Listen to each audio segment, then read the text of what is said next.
hang up your jersey. Don't look like y'all. Because that's what a girl like me was assumed to be. This is a really powerful film. It tackles so many issues, I think more of a coming-of-age story. It touches on so many things. It's not just a love story, it's a story about family, and it's not just about family, it's about being a woman. There's so many different things that are attached to this. When I read the script, it almost felt like I was reading my own diary. And it kind of ties into some current situations in this world that we live in. Wow, the story I think is so perfect for this day and age. A movie like Feminine, of course, that title itself makes people think one thing, but again, it's 2019. It has taken on a whole different meaning and vibe. There are definitely some harder lessons I'm looking for people to pay attention to and learn, and then some lighthearted ones. We were doing a table read and we really fell in love with the script, so we decided to get on board and be a part of the project. For me, this movie is so current. A week later, I was in Atlanta going over lines and me and my cast. My character is very strong. He's trying to be that dad and embrace both of his girls who are very different. Simone is a mess. She's Breakfast Take 6. like, you enjoy her. She's very enjoyable, very charismatic, fun. She is misunderstood pretty much her entire life. You know, he's so blind to it that it is picked up upon by his wife mainly. I'm really the glue for the family. Dead serious about making sure that all of our pieces stay connected and together, and making sure that our family unit stays strong. Those two don't get along. They don't like each other. They love each other, but they don't like each other. I think eventually they had to learn to like each other. You know, they try mama's patience sometimes. You know, I gotta get with everybody. I think that they were seeking attention, both in different ways.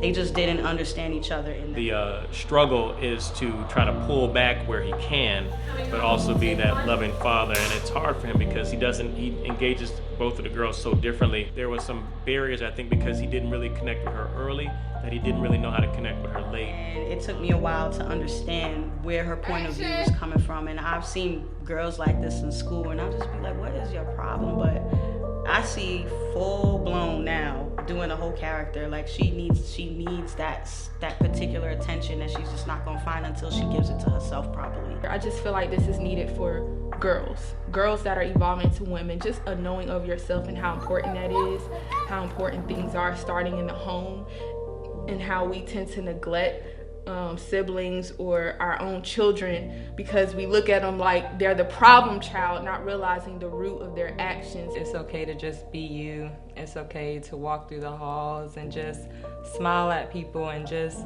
laugh with people and hang out with your teammates. He really treated her as if she was that son that he never had. And I feel like people put a label on tomboy that's just supposed to apply to all, and that's not the case at all. I understand her struggles and what she is going through.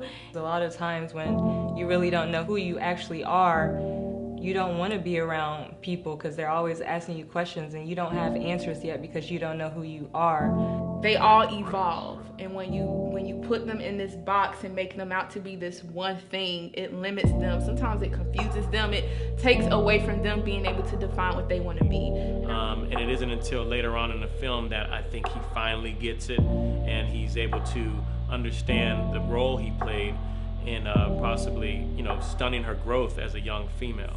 And I know we all want the best for our kids, and so we think kind of putting them in boxes is what's going to make them successful in society, but it actually does more damage than good, than just letting them, everybody has their own path to travel, so let them travel their path and they'll end up exactly where they're meant to be.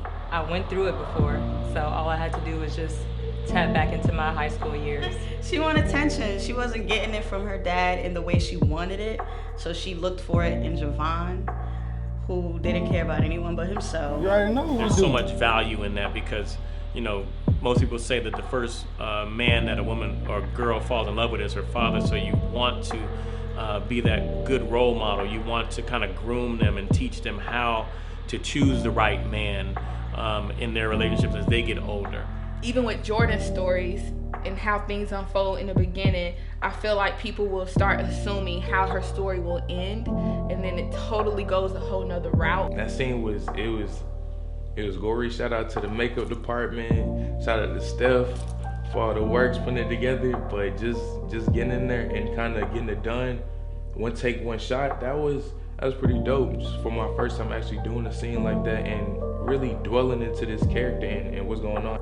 Let them be who they are meant to be. That's the best advice I can give. Just somebody that a young male can look up to. I think they need that guidance to show them that they don't have to get stuck in the system. They don't have to take a different route because of the environment. It became organic on camera to the point where you would look at yourself on camera and be like, whoa, that is a whole different person. You feel established. It was the first time I felt like, wow, I did that.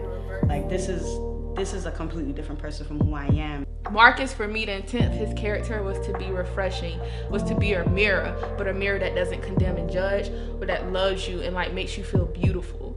And so for me, I love writing him. Marcus he's assertive, he's confident, he's thoughtful, he's relentless, determined.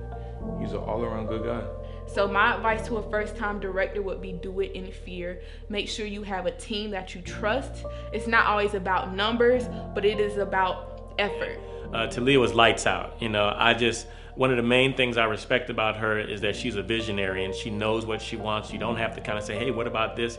She gets at it, she challenges you in the scenes, and she knows what she wants to do. I think it's so different when the director is also the writer of the film, because they know the vision from pen and paper onto the screen. Having to wear the hat of a director, writer, and editor, I'm mastering right now how to collaborate with all those hats. Because the writer may be advocating for this scene to happen when the director is saying that's not really necessary with the amount of time that's already on the movie. Then the editor will come and say, well, man, this really looks good visually. And the director's like, that doesn't matter.